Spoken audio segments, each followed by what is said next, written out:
En este capítulo vamos a conocer la Baja Edad Media, sus actores sociales y la crisis y el cambio de época y modelo económico y social que tuvo lugar en este preciso instante.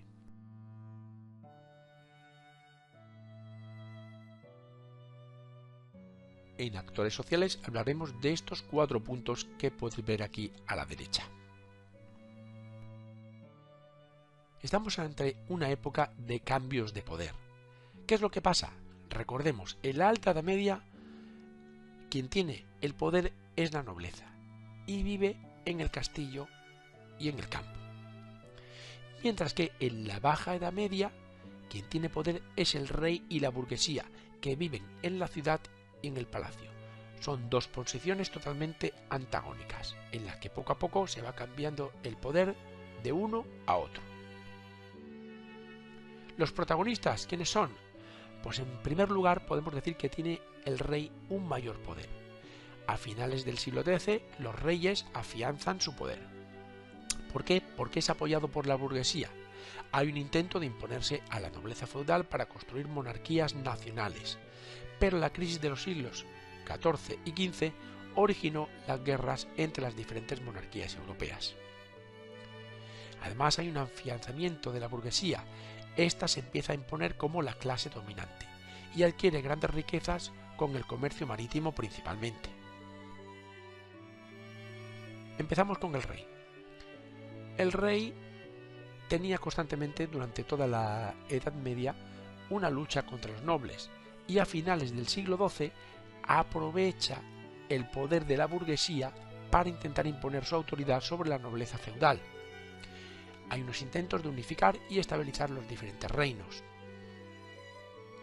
¿Y quién le financia? Pues para lograr esto necesitan dinero, para costear un ejército y para conseguir sus objetivos, y la burguesía es quien le ofrece el dinero a cambio de protección. ¿Qué beneficios obtiene la burguesía? Pues se crean cartas de privilegio, que son documentos que les hacen libres de depender de ningún señor feudal. Se otorgan monopolios comerciales exclusivos para comerciar con una zona en concreto, se dan permisos para abrir nuevos mercados de comercio y se dan garantías reales para circular por todo el territorio. Todos estos beneficios son los que consigue la burguesía apoyando económicamente al rey. Y el otro protagonista evidentemente es la burguesía, que tiene una necesidad urgente de comercial. Para ello necesitaban libertad personal y seguridad para comercial. Por tanto, querían dictar sus propias leyes, tener su propio gobierno local y nombrar a sus jueces. Y para conseguir estos privilegios reales, les dieron a los reyes recursos económicos para luchar contra los nobles. Yo te doy dinero, tú me das privilegios. La reunión del rey con los estamentos de poder se les llamaba cortes o parlamentos, que estaban formadas tradicionalmente por el clero y por la nobleza. Pero se aceptó poco a poco la presencia de la burguesía. Esto significa que la burguesía tiene cada vez más poder y de esta forma el rey reconoce la importancia de este estamento social. Y es precisamente en las cortes donde se pide dinero. ¿Para qué? Para que el rey pueda financiar y satisfacer sus necesidades y a cambio la burguesía tener más poder, por ejemplo. Por tanto, el rey quería subsidios y la burguesía quería poder. El rey le daba poder a la burguesía y la burguesía le daba dinero al rey. Y todos contentos. Aquí podemos ver el mapa de Europa a mediados del siglo XIV y la principal característica es que los estados cada vez son más grandes, tienen más territorios, abarcan más zonas y los estados pequeños van, dijéramos, disminuyendo. Es decir, se va concentrando el territorio en menos estados.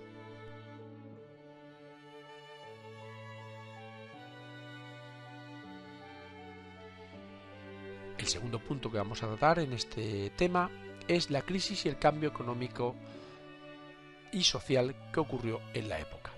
Hablaremos de la crisis europea, de los motivos de esta crisis, de sus consecuencias, de la peste negra, la temida peste negra, de otras consecuencias que hubo y haremos un pequeño esquema del periodo, que pasó en este periodo. El final de la Edad Media llega con el comienzo de la transición del feudalismo a lo que sería en un futuro el capitalismo. Por tanto, va a haber un cambio del sistema feudal al sistema capitalista. Se pasa de la Edad Media a la Edad Moderna. El feudalismo se basa en bienes inmuebles, es evidentemente rural, mientras que el capitalismo se basa en bienes muebles, por tanto es urbano. Los bienes inmuebles son las tierras y los bienes muebles es el dinero, el comercio. Por tanto, estamos hablando de dos sistemas económicos y sociales totalmente antagónicos. Por eso hubo un cambio de época y se pasó a la Edad Moderna. Los motivos por los que se produjo este cambio fueron tres: una crisis agraria, una crisis climatológica y una crisis tecnológica. La combinación de los tres hizo el cambio de época. Agraria porque aumentó la población y esto provocó la roturación de tierras marginales poco productivas que dejaron pronto de rendir. Estas tierras eran poco productivas y no podían alimentar a toda la población. Además hubo una crisis climatológica. Finalizó lo que se le llamaba el óptimo medieval. El óptimo medieval fue un periodo de clima extraordinariamente caluroso en la región del Atlántico Norte, que duró desde el siglo X hasta el siglo XIV.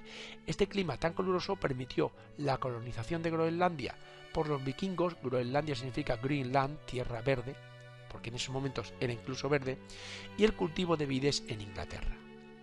Y por último, hubo una crisis tecnológica, que las lentas mejoras técnicas en la agricultura no se sucedieron al mismo ritmo de las necesidades de producción agrícola. Había más necesidad de producción agrícola y las mejoras en la agricultura eran menores, por lo tanto hubo falta de alimentos.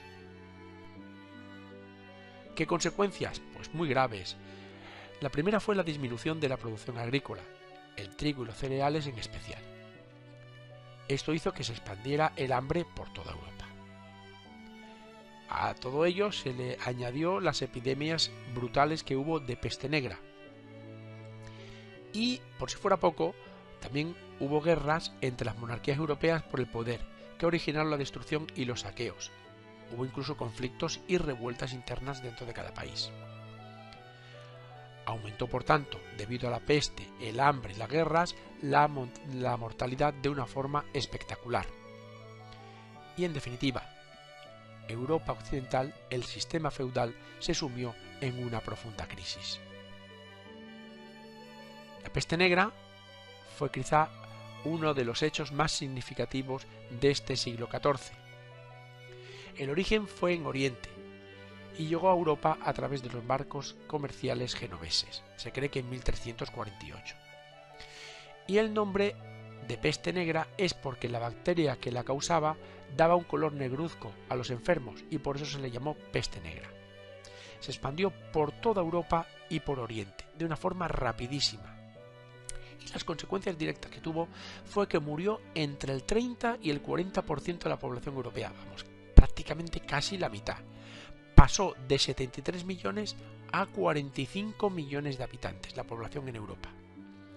Las consecuencias indirectas fueron un abandono de tierras en el campo, que se quedaron sin cultivar, un parón de las actividades artesanales y comerciales en las ciudades, es decir, la gente huía, aterrorizaba y se intentaba refugiar y defender como pudiese de este mal tan terrible que era la peste negra.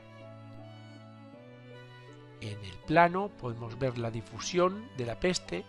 El lugar original fue Génova y toda esta zona, y luego se fue difundiendo progresivamente en muy pocos años por toda Europa y Oriente. Y también podemos ver los sitios donde hubo revueltas campesinas y revueltas urbanas.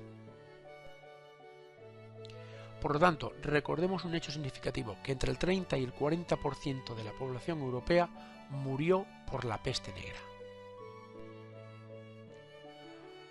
Otras consecuencias de la peste negra fueron las siguientes. No todo fue malo. ¿Por qué? Porque los pocos supervivientes que quedaron acumularon inesperadamente capital en forma de herencias. Es decir, si una persona tenía 5 hijos y morían 4, el único que quedaba se quedaba con toda la herencia.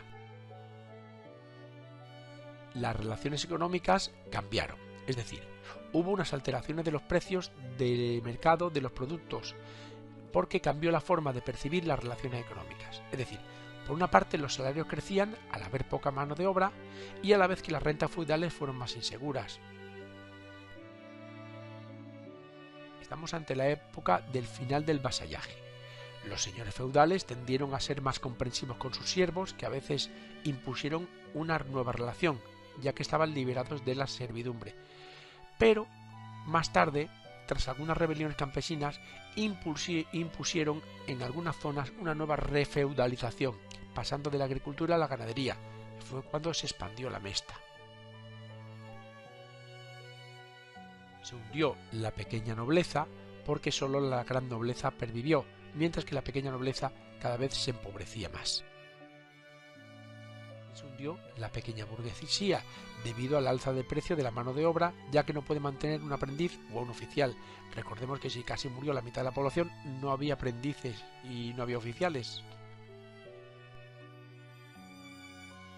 Ya se pasa a un nuevo concepto, que la riqueza no depende del origen familiar. La condición social empieza a depender ya de la capacidad económica, que está no necesariamente ligada a la tierra, y al origen familiar, es decir, que una persona pobre podía empezar a ser rica.